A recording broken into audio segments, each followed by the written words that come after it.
Guess what, boys and girls? A Real Pain, the Oscar-nominated, Golden Globe-winning A Real Pain, is actually in Malaysian cinemas. It is, of course, courtesy of GSE's International Screens and Searchlight Pictures, and it's a movie we didn't think would come here because, it's a talkie, and talkies don't often come to Malaysian cinemas, but thanks to Oscar season, thanks to awards season, there might actually be a market for this. And let me tell you, it is a movie that is worth your time. It is a comedy masterpiece, I think so, for one very simple reason. I was watching this movie, and I don't say this often, but it is effortlessly funny. There is something about the screenplay. Jesse Eisenberg directed and wrote this thing, and there is something about the screenplay. He doesn't go for the jokes or the punchlines. He just has these two cousins interacting with one another, and it's driven entirely by performance, and it is genuinely funny. Like, I did not expect it to be this funny. Even watching the trailer, I thought it was going to be something melancholic, right? Because the story lends itself to that sort of thing. It's two cousins who go to Poland on a Holocaust tour because they are trying to visit their grandmother's former home and reconnect with their Jewish past. Yes, there are some funny moments in the trailer, but usually movies like this strike a very melancholic tone.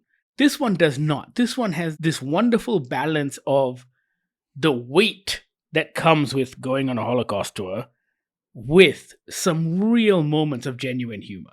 Like, I agree with you. It is fantastic. I agree with you that it is lighter than it has any business to be.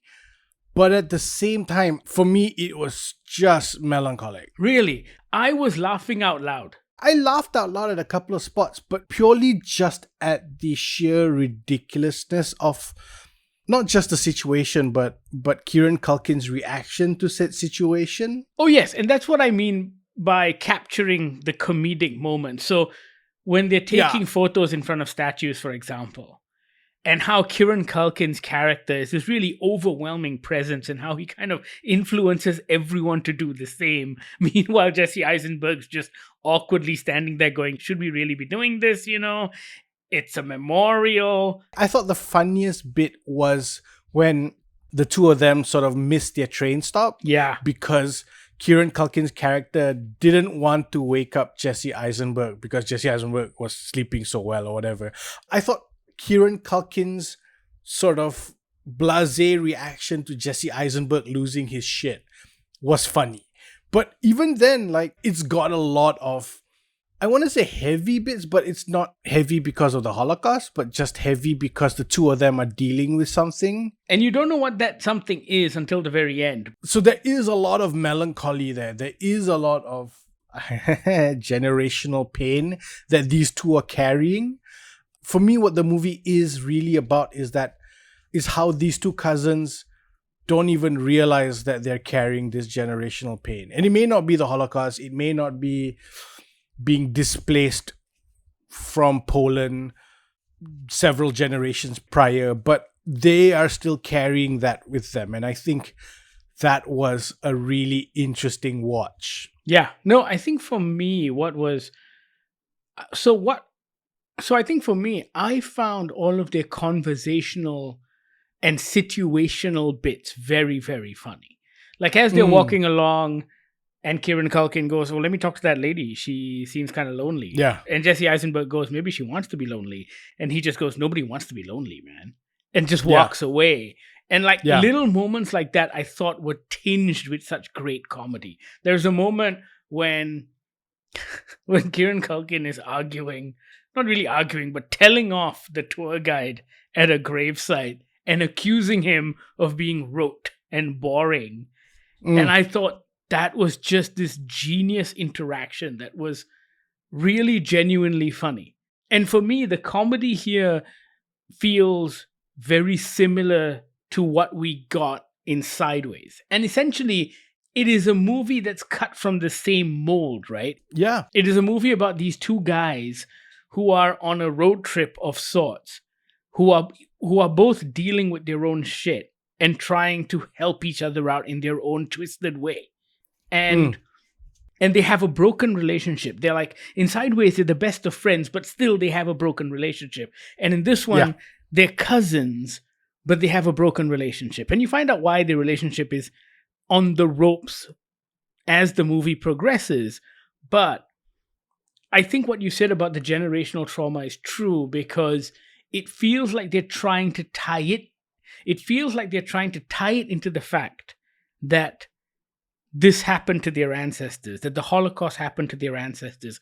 But of course, by now, they are third-generation Americans, and they're carrying a lot more baggage by being third-generation Americans. And so their baggage and their trauma has less to do with the Holocaust and more to do with who they are right now, which I found really, really smart. Because I think when they visited the camp, and it's a beautifully shot moment, intense, heavy, emotional, it was great. But I think visiting the camp was almost like a metaphor for something else. Like that was something they had to confront. It actually wasn't the source of their real pain and disappointment with themselves. I thought that was really cool. Which is why I think the ending of that movie is poignant, right? They think it's the Holocaust. They think it's this thing that's been hanging over their family for generations. But at the end of the movie, I don't know if they realize that they haven't solved it, that wasn't the case, that wasn't the problem that they needed to deal with. Yeah. And I thought that was beautiful. You know what it is? I think Jesse Eisenberg has so wonderfully underwritten and underdirected this film. 100%. And not just that. He's written and directed a movie where he has totally taken a back step. It's purely Kieran Culkin's film. At the end of the movie, I was sitting there thinking to myself, there is nobody else who could have done this but these two. Yep. I can't think of a combination of any other actors that would have worked. I mean, Kieran Culkin is sweeping up all the awards, and rightly so. If you ask me, what I think is most brilliant about his performance is, and you haven't seen much of Succession, right? Nope. I've seen some comparisons with Roman Roy, which I think are completely misplaced. I think this is a completely different character. I think they are misplacing it because of Kieran Culkin's real life persona. But actually, when you watch him in this movie, it is just very different. There is comedy, there is playfulness, there is hostility, there is anger, there is all of these other things that are going on. And then there is a moment on the rooftop when you understand why he is the way he is. My read of the two characters is that in Succession, Kieran Culkin's pain is less internal, right? It's more external forces getting in his way. Also, he knows who he is in Succession. Yes, that character is aware. Roman Roy is aware of who he is. In this one, you can see him like switch moods in one scene. And that comes from a person who's uncertain of who they are. Uncertain, or even just, I read it as maybe he's bipolar. Maybe he's got mental health issues that he hasn't been dealing with in the right way. Correct. And I think that is the difference. It feels like the same color, these two characters, but their tone is completely different. The reason for being is different, I think. And I thought that came across very clearly, and I loved that. I thought Kieran Culkin's performance was, despite being very Kieran Culkin-esque, you almost think to yourself that this character is like this because the actor is like this, but at the same time, he brings enough depth, he brings enough interpretation to the character to have it be a different thing. This is a movie that is very similar in tone, not just to Sideways, but even to last year's The Holdovers. I feel like it is a film that isn't big or large or showy, but there is so much going on. And it's very easy to overlook how cleverly made this is. Like you said, Bahir, so underwritten, so understated. But as you are watching it, you are completely immersed in it. It sucks you the fuck in. Yeah. I genuinely wasn't expecting to be this moved by this movie. I think just the way Jesse Eisenberg shoots some of those moments, right? You were talking about the memorial that happens fairly early in the film. even that is shot with some respect.